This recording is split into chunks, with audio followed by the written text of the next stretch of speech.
Welcome to Sister Sis. Hey, y'all. Did y'all miss us? Because we sure missed you. Look, watch, like, and subscribe to our channel at Sister Sis 1988, as well as follow us on all our social media platforms at Sister Sis 1988. We're coming back with our second episode with our wonderful guest, Miss Sandy Simbler. We're going to hand the torch back off to Latoya. All right, Miss Sandy. So what advice do you have for others looking to strengthen their connection with God's purpose? Well, first off, get really honest, like with who you are and what you're about. I mean, take an inventory of how have you shown up in the world. Mhm. Really like that this the wheel of life. And you look at your spiritual life, your physical life, your health. You look at your friendships. You look at your relationship with your parents, and you really just do a really great inventory on how have you shown up. And to get really honest, because we have a tendency maybe to go to blame mentality or victim mentality because, again, our brain wants to keep us safe, not happy. So I think the first thing is to get radically honest. Going back to what we talked about in the last episode, which is around finding people that you know that you know that you know that you know will not let you get away with your own BS. Right? They're like, they love you so much that they're like, and even if I do stumble, fumble, and fall, they're not going to judge me. They love me well, right? They want to enable me, but they'll love me well. And that also reinforces unconditional love.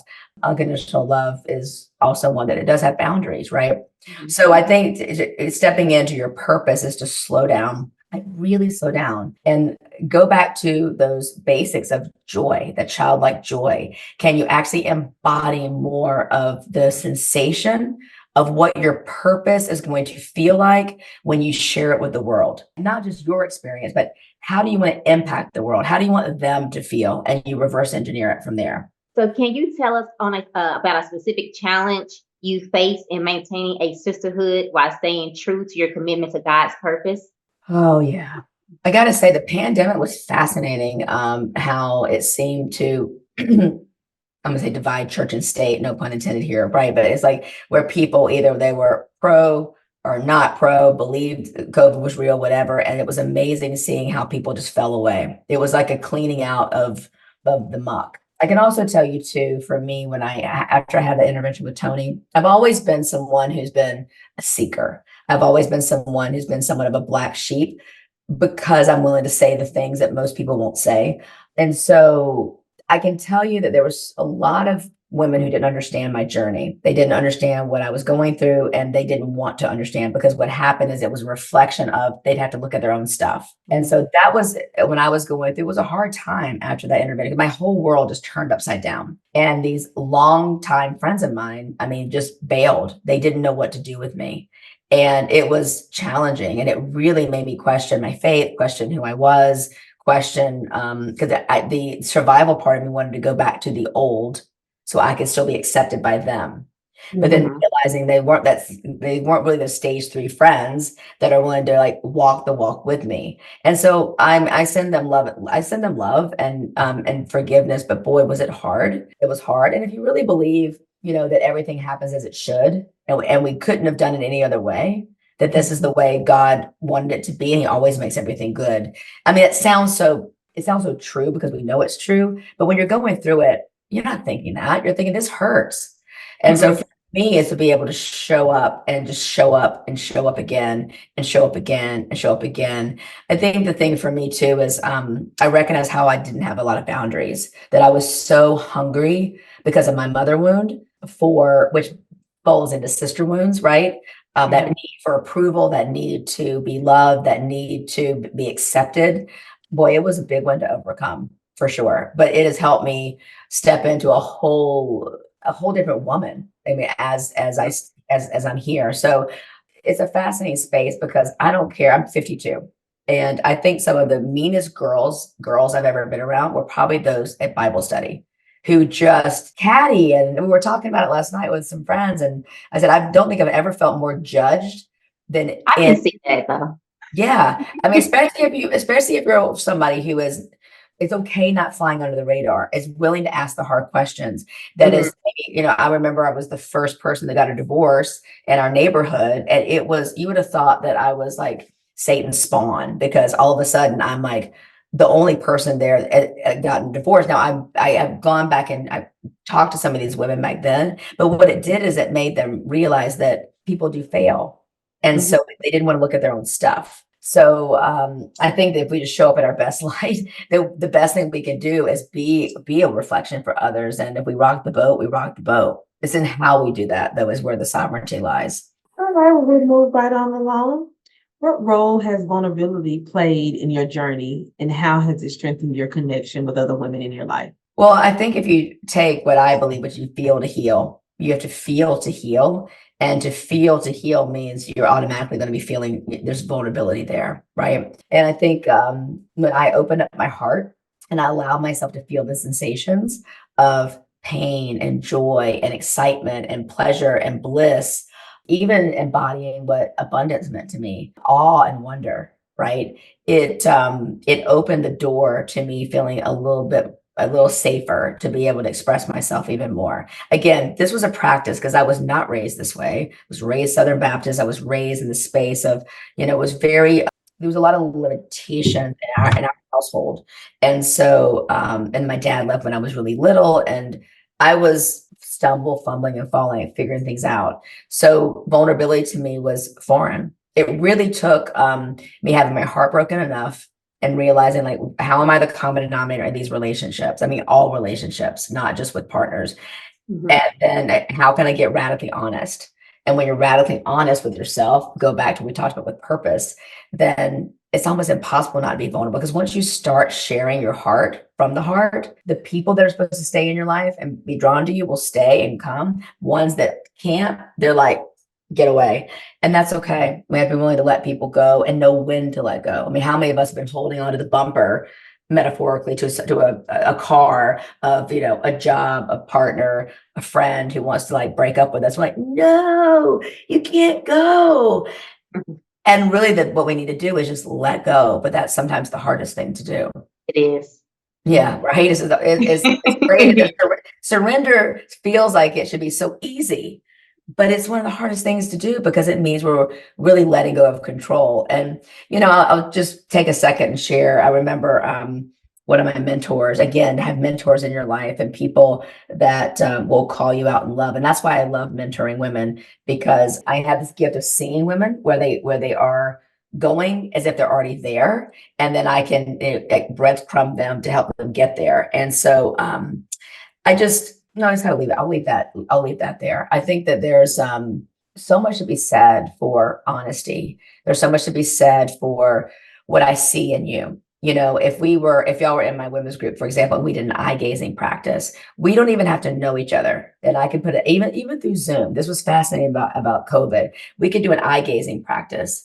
And I would take you through a practice, and you would just look at each other, and you would feel into the other woman, and you look into each other's left eye, even on Zoom, and then tears will come, and you feel into that woman, and you see them for who they are. You see into their soul. I had never looked someone in the eye that long, like a 10-minute or 45-minute practice. My husband had not even looked at me like that, at the time, right? But because it's vulnerable to even give somebody eye contact. So to give another eye contact and then see into them. I mean, intimacy is, into me, I see, like you're able to see into someone. So in women's work, and maybe you ladies can practice this together in your own practice with the three of you, it's like even being able to say, I brag that I, had a great podcast today. I brag that you draw your finger across and they scatter. We want to trick the brain into knowing it's okay to mess things up too. So I think you left us with some good practices. So we'll have to take that for you, Miss Jamie. We're gonna try that out. But when you think about sisterhood, what qualities do you believe are essential for fostering a supportive and empowering community among? Yeah, I think integrity, walking the walk, being able to show up and, like I said, call your own foul.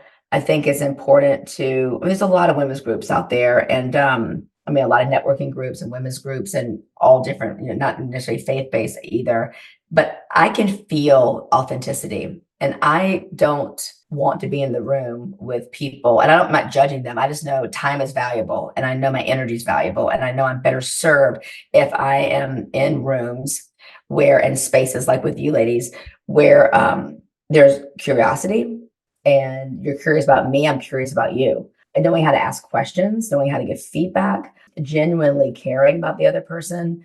I think authenticity. I think for a women's group personally, to not talk about energetics, like we talked about with the quiz, which I believe we're going to talk about in a minute. The quiz about the masculine and feminine energetics, because so many women are so competitive now, which is opposite of our orientation. We're not made to be competitive. I mean, but we need it because we need to live in the world, and masculine energy is competitive. It helps us, stay safe in a way. But again, that's why I use that term, husbanding yourself. How would you want your perfect, most godly husband to take care of you? Can you do that for yourself? And those are your boundaries too. That's like, how would you want them to open up the door? Have you taken yourself on a date? So a woman's group to me is essentially, and this is what I do with sakredshe in my group programs. You'll get triggered.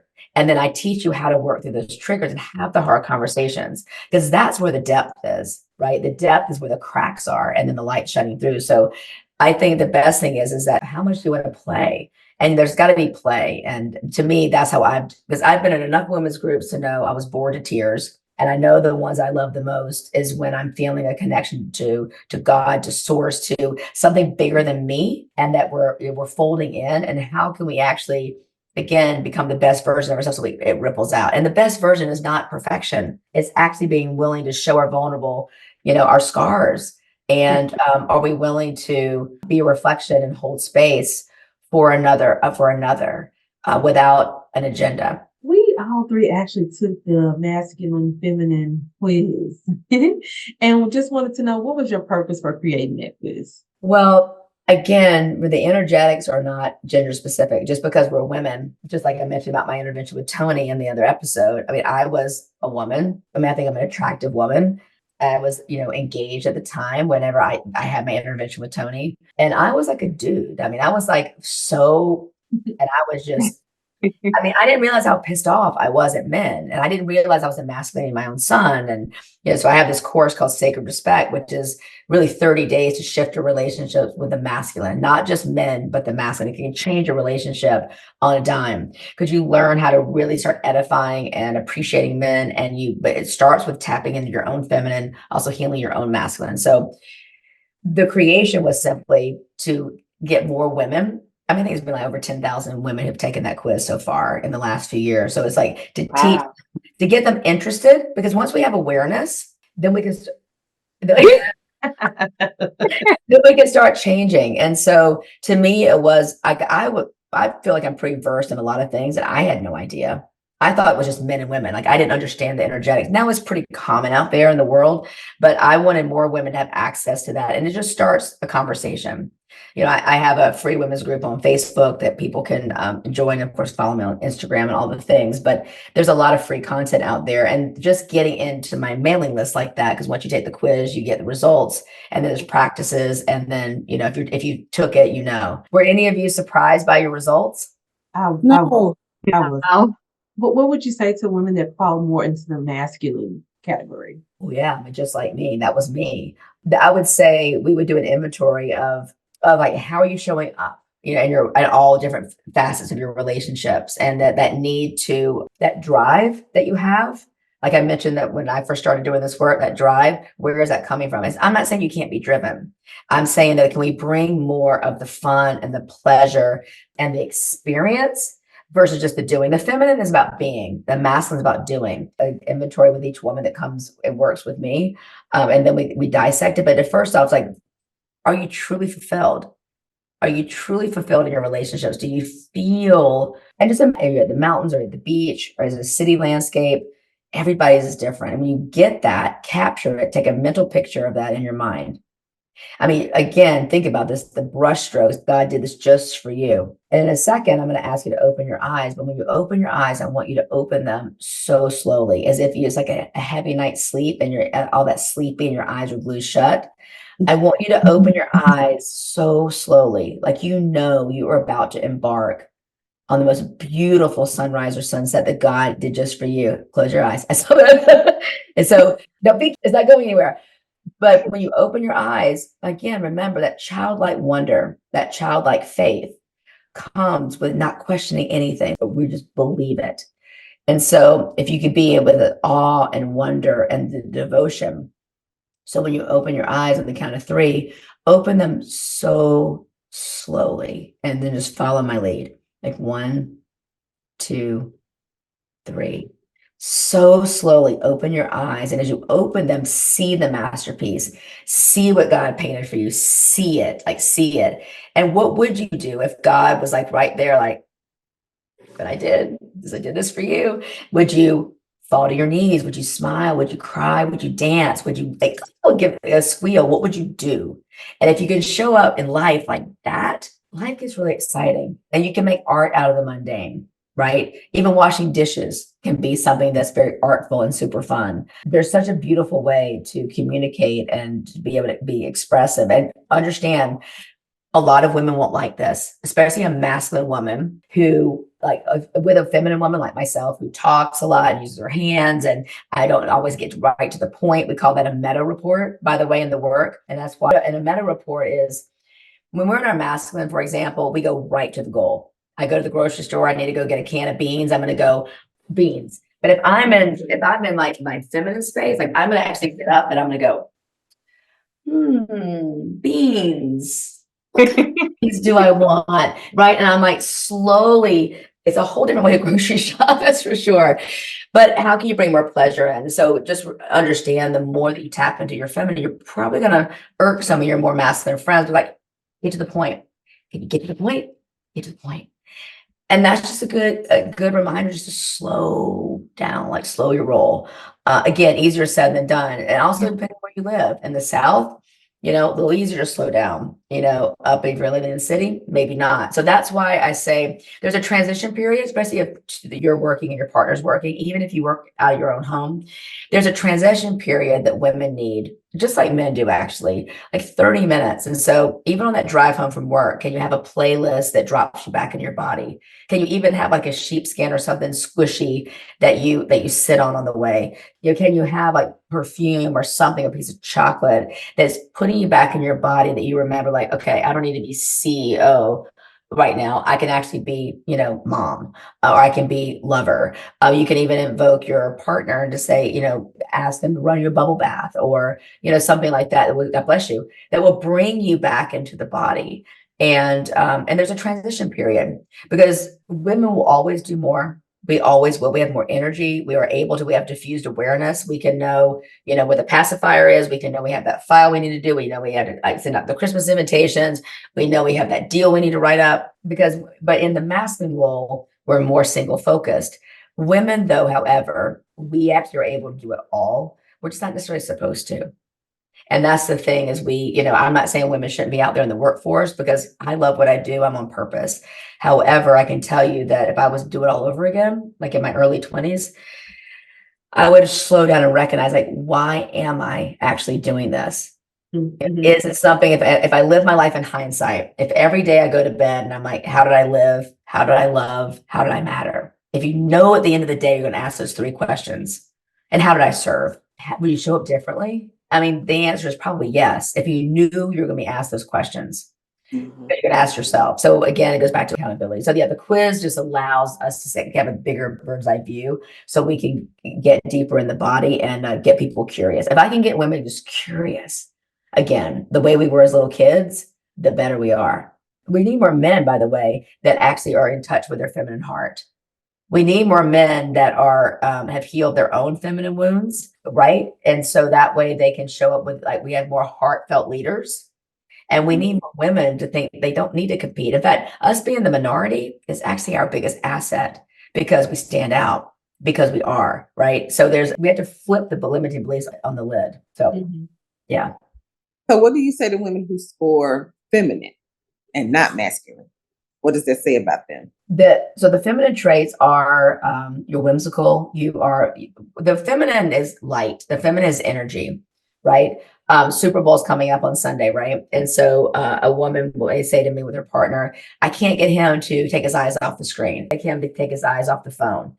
And so if that's happening and you're not able to get your partner's attention, then you need to actually out feminine, right? His whatever he's going through. So that may be there's a stretch, or something to get his gaze to come towards you. It could be something even playfully. If I'm on my phone, I could actually take the phone and I can just playfully, flirty, be more interesting than his phone.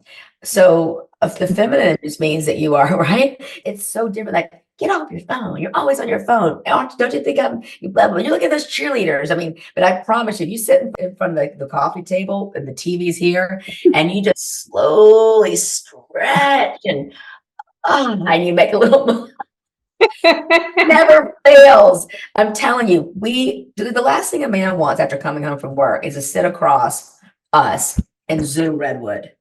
We need to be flowing and because we are meant to flow, right? And so understand if your relationship is starting to fizzle out, it probably is because there's no polarity, because if he's more feminine, it probably means you're showing up as feminine, or vice versa.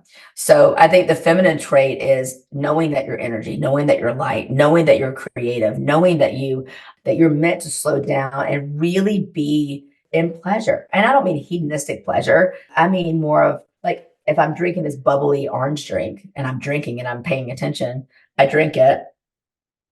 I can hear the bubbles. I can taste the bubbles on my tongue, right? I can feel the sensation of the bubbles on my lips. I can slowly drink it and have it slowly go down my throat. Again, things I wouldn't have done 10 years ago.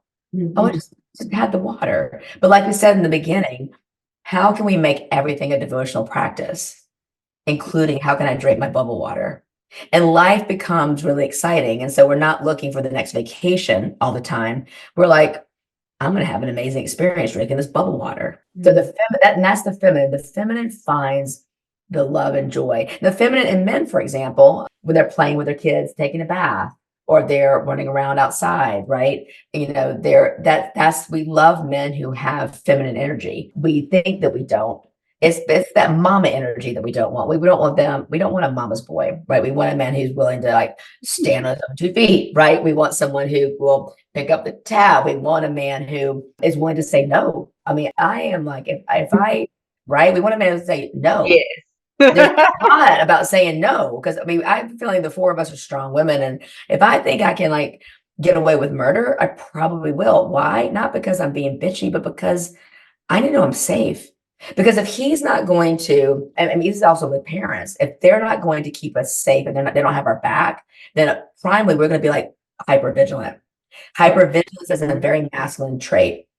When we've done seminars and we've asked men, like, how many of you have been in an elevator and you felt scared? Like hardly nobody, like, you know, and raises their hand. You ask a woman, almost every hand. I mean, you get in an elevator, like, okay, we were prey. I mean, I just have to say we're prey as women. And I don't care how manned up we get, we're still prey. And so it's like putting lipstick on a pig. You can't, we're women. And we have both energetics inside of us. So we just have to harness those. And let's face it, there's more and more guys and men who are more effeminate out there, who are leading with their feminine, because there's been more kids who were raised by a single mom. And then we are playing both roles. So we're masculine. Mothering is very masculine. Did you do your homework? Do your homework. Eat the peas. It's very directive. But a mother is just love, right? A mother is, we just embody love. So I was a single mom for a long time. It is very interesting to play both roles. And we're seeing more and more men who are doing that as well. So we're balancing everything out for sure. So there's not one is better or worse, but I haven't met very many women who test masculine at their core, or test masculine that are really masculine at their core. They're really wearing a masculine mask because of conditioning or all the other things. I mean, there's so much more we can, talk about there and expand it, but it doesn't mean anything's wrong with you. It just means we need to pay attention, and there's just some certain pieces, you can pull out. So the quiz actually takes you down a process to give you some more information. There's also tons of stuff on Instagram and our YouTube channel.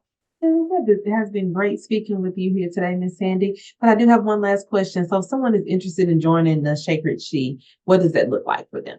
We have a free women's group, which I think that Kelsey may have given y'all to add to your show notes, and that's in Facebook. So that's a great way to start. But if they want to go into a deeper inquiry, you can go to my website, sandysembler.com, and there's a click down. You can see all the different programs we have. The Sisterhood itself is a live program where we're together for 5 months and we meet on Zoom, and there's an application process for that. I do have self-study programs where you don't work with me personally, but you have my interaction from the recordings and such. So, the reason, and I still do all the interviews because I want to make sure it's a good fit. I think the Sisterhood is like a really great dinner party where I take women from all different spaces, and I don't want everyone to be the same. We want it to be a little bit different. So we curate the Sisterhood. Each season, there's a different Sisterhood. The curriculum is pretty much the same, but it's always different because there seems to always be a theme. And then we have women who are 19 to 82 that have done the same group. And they're just, you get that elder energy, and you also get the youth. And I think, gosh, if I would have known what I know now at 19, are you kidding me? We do scholarships as well. Each sisterhood, we do a scholarship. So yeah, it's just, there's an application process, and then a phone call, but there's all kind of self-study courses and such. So Sacred She is a mission. Like we literally, we are Sacred She. It's like, you're Sacred She because you're showing up in your fullness. And, we have like the S walk in different ways. And so most of my clients end up working with me about 2 to 3 years, doing different phases of their life. They may go to mentorship 101 or, do the sisterhood a couple of times. We have an advanced women's group too. A lot of women I'll mentor and they'll actually assist with me. And they, because they just want to know, like, how am I able to read the room and do an intervention, for example? I love popcorn style coaching. I mean, you put me in a group of women and then raise your hand, ask me a question, and I just get to go. It's fun. It's fun that way. So yeah, there's a lot of different ways to join our community. What's the S walk? You mentioned about the S. What's the S walk? That sounds interesting. So the S walk is when you it's almost like the model walk, but it's like we hold trauma in our hips. So Okay. we hold trauma in our hips. So there's a way that we can walk where one foot goes in front of the other, and it naturally makes our hips go out. So you walk with one foot over the other, which makes us, and it looks awkward at first, but once you start walking like that, it puts a sway in your body. Hey. First, if we're like walking like this. Okay. Yeah. So it's like and I'm telling y'all, it's all announces here, that whole walk of shame piece. We think walk of shame, and I don't know about you guys, but I think about walk of shame like, holding your tennis shoes or your shoes and you're like sneaking out of somebody's house kind of a thing. But there's a walk of shame. I find that women experience shame a lot, and they're judging themselves, and women are hard on other women. So, this course that I've created called the Walk of Shame. And so we have this walk, we have now the Sacred She strut, and the strut's very different than the S walk because it's got a little more power and oomph to it. Because if you're breaking through the walk of shame, you've got to have a little bit more masculine energy. You need it, but you got to still have that strut. So we've come up with this great course around the walk of shame. So to heal those pieces that have been afraid to look in the mirror, but we all know, beauty comes from the ashes. And so I think there's something magical about that. But the S walk is super fun. I practice that going down the grocery store aisle. For real, seriously. Or I'll give you another feminine practice too, like a fun childlike practice. You go to the grocery store, the doors automatically open just for you. They open. You walk through that door. You walk through that door as if you own that place. You walk through like, yes, I've arrived. And you practice that, and it's just, people giggle, you make people laugh, and you feel amazing. Like I mentioned before, when I first started doing this work, I think I really was addicted to pain. I think my teacher was right. Just disappointment after disappointment. And so they gave me a 3-minute skipping practice. I had to, for 30 days, I had to skip in public for 3 minutes. And that will break you out of your comfort zone for sure, right? Yeah. But it also trained my body. You can literally change your state like that. Now, I don't want you to spiritually bypass the feeling, but we can trick ourselves to be happy. If you notice somebody who's depressed, for example, they're always got their head in their hand, right? There's always like this kind of thing. Notice yourself and feeling your emotions and how are you holding your body? Because our body keeps score. Our body keeps score through trauma, but also just we are a creature of habits. So yeah. This has been a lot of fun. You ladies, we got a lot of information out there. Thank you for all the great questions. You gave us a lot of gems from blowing bubbles. We did the experiment with the eyes closed. What else? I'm forgetting some of the S We did wall. The S the wall. sakredshe method. Yeah, we do so much appreciate you. Enjoy your time. We're going to go ahead and let you go. So Until next time. there's strength in sisterhood. And that's supporting sisterhood. Bye. Bye. Bye, ladies.